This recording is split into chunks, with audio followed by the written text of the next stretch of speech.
Yan siya guys, tapos mayroong mga maliliit na ulang. Ayan guys, oh. Parang sea cucumber, tama ba? Sea cucumber ba yan guys? Ayan oh.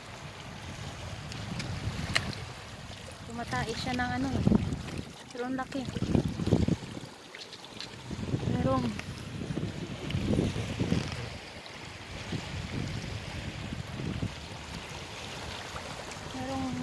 maliit na ano ba?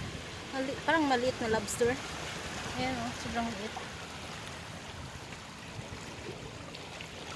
Makain ba to guys?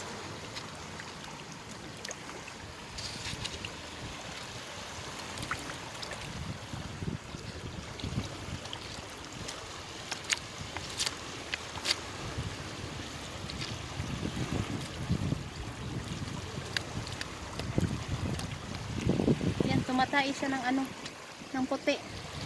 Oh.